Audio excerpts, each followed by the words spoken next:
اب مجھے یہ بتائیے کہ یہ جو روحانیت کی بنیاد پہ جو تعلق شروع ہوا تو کیا اس کو شادی میں کنورٹ کرنا، ایگزسٹنگ ہسبینڈ کو چھوڑ کے مرید کے ساتھ شادی کرنا، یہ کس حد تک جانا صحیح ہے؟ یہ بڑا اچھا آپ نے انٹرسٹنگ پوائنٹ اٹھایا ہے اور واقعی اس پر بڑی ڈسکشن ہو رہی ہے۔ اس میں کیونکہ عمران خان ایک لیڈر بھی ہے ملک کا اور ایک ملک کا ہیرو بھی رہا ہے، اور ظاہر ہے کہ لوگوں کا ایک وقت پہ ایک ڈریم تھا وہ عمران خان، اور آج اس وقت جو ملک کا ایک قیمتی اثاثہ بھی ہے، اس میں شک نہیں ہے۔ لیکن یہ راز کی بات میں آپ کو بتاؤں کہ پاکستان ایک روحانی ملک ہے۔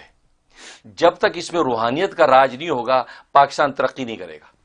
یہ راز کی بات ہے، کیونکہ آپ پاکستان کی بناوٹ کو اٹھا کے دیکھیں، پاکستان مارز وجود میں جو ہے نا، اس میں روحانیت کار فرما ہے، مادی کوئی طاقتیں نہیں ہیں۔ چنانچہ آپ کو معلوم ہے کہ سرکار دو عالم صلی اللہ علیہ وسلم کا وہ خواب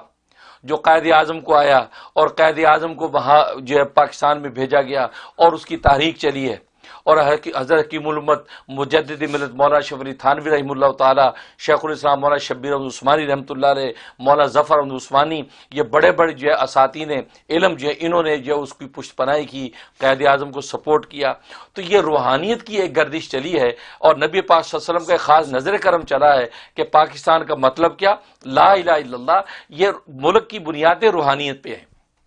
تو پاکستان روحانی ملک ہے۔ اور آج جو سوال کرتے پاکستان ترقی کیوں نہیں کرتا، یہ مسائل کیوں ختم نہیں ہوتے، تو میرا یہی جواب ہے کہ جب تک وہاں روحانیت کا راج نہیں ہوگا اس وقت تک پاکستان ترقی نہیں کرے گا۔ اور آپ اگر دیکھیں، جب تک روحانیت کا راج رہا، لیاقت علی خان تک ملک کی حالت یہ تھی کہ یورپ کو قرضے دیتا تھا، اور وہ لیاقت علی خان کہ جب وہ شہید ہوا ہے، اس کی شیروانی جب اتاری گئی تو نیچے پھٹا ہوا بنیان پہنا ہوا تھا، اس کے وہ کرتا نہیں تھا۔ جس شخص نے اپنا سارا کچھ قربان کر دیا، یہ قربان کر دینا سارے خزانے ملک پر، یہ روحانیت نہیں تو اور ہے کیا؟ جو روحانیت ہے، جسمانیت کے سامان سارے قربان کر دیے، اور روحانیت کا ستون بن کے وہ ملک کا وزیر اعظم بنا، اور اسے جی شان سے وزارت عظمیٰ کی، لیکن حالت یہ تھی کہ اندر، اور اس کی جو جرابیں تھیں، جرابوں کے اندر سوراخ تھے۔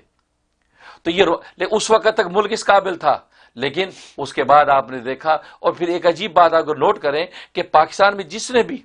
فرعونیت کا مادی نعرہ لگایا ہے، اللہ نے اس کو زمین بوس کیا۔ کسی نے اگر نعرہ لگایا اور کہا کہ بھئی یہ کرسی میری بڑی مضبوط ہے، تو اللہ تبارک و تعالی نے ان کو پھانسی کے تختوں تک پہنچایا۔ کسی نے اگر نعرہ لگایا کہ جناب میری اسمبلی کا آئین جو ہے وہ قرآن و سنت سے بالا تر ہے، تو پھر جو ہے وہ وحید کاکڑ نے، آرمی چیف نے آ کے اس سے جو ہے نا وہ اس کی لغاری نے اس کی اسمبلی توڑی۔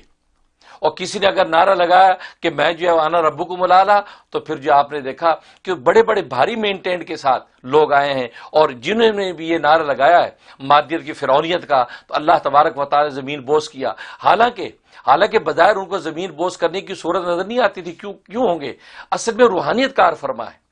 اس لیے آپ نے دیکھا کوئی بھی فرعون جو ہے پاکستان میں ٹھہر نہیں سکا۔ ابھی آپ آخری دور کو دیکھ لیں کہ نواز شریف کا دور، سیاسی بات ہے لیکن چونکہ سیاسی نقطہ نظر اسلامی نقطہ نظر کے تحت مجھے دینا ہے۔ اب اگر آپ نواز شریف کا دور دیکھیں، آخری بھاری مینٹینڈ کے ساتھ ایک شخص ہے، 2016 کے اندر اس طاقت و قوت کا عالم یہ ہے کہ اس کے مقابلے کا کوئی لیڈر نہیں ہے، لیکن اس قوت اور طاقت کے زمانے میں ایک عاشق رسول کو اس نے پھانسی دے دی، اور جبکہ گستاخان رسول ایسے بہت گزرے،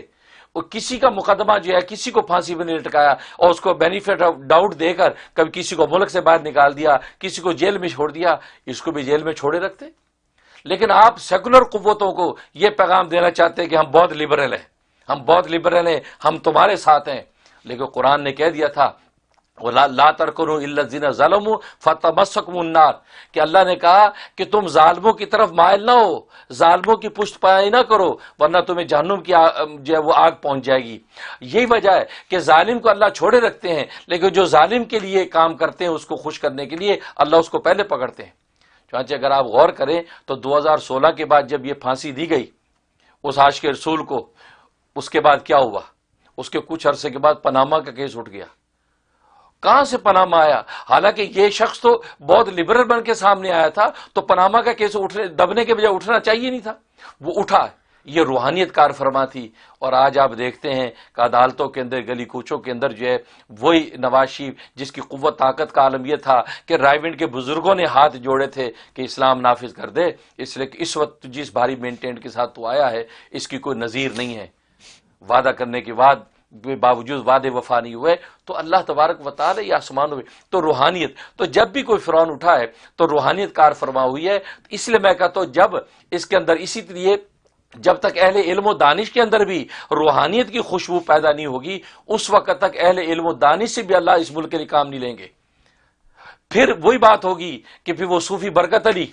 وہ روحانیت کا جو اپنے وقت کا سلطان، اسے کیا کہا تھا؟ اسے جنگل میں بیٹھ کے کہا کہ میں وہ دیکھ رہا ہوں کہ پھر جو ہے پاکستان اس مقام پہ پہنچے گا کہ اس کی ہاں میں پوری دنیا کی ہاں ہوگی، اس کی نہ میں پوری دنیا کی نہ ہوگی. یہ روحانیت بول رہی ہے. تو لہذا میں یہ کہتا ہوں اگر یہ شادی ان روحانیت کی بنیادوں پہ ہوئی ہے اور یہ روحانیت سے کار فرما ہے، اور وہ جو ان کی جو اہلیہ جو ہے جن کو پنکی پیرنی کہتے ہیں، تو وہ واقعی روحانیت کی سچے مقام پر قائم ہے اور اللہ کے تعلق سے واقعی وہ واقف ہیں، تو میں تو پھر اچھی امید رکھ سکتا ہوں کہ عمران خان کے ذریعے سے، جس عمران خان کی مادیت کی ساری دنیا دیکھ چکا ہے، اب آج روحانیت کے میدان میں قدم رکھ کے وہ دیکھ کہ خدا کا تعلق ہوتا کیا ہے، سجدے کے اندر لطف ہوتا کیا ہے، تو ہو سکتا اللہ اس کو وہ ذریعہ بنا دے اور ملک ایک سنہری دور میں داخل ہو جائے. سبحان اللہ. ویڈیو کے نیچے سبسکرائب کے بٹن پہ کلک کریں، بیل کے آئیکن پہ کلک کیجئے تاکہ ہر نئی ویڈیو کی نوٹیفیکیشن آپ کو مل جائے.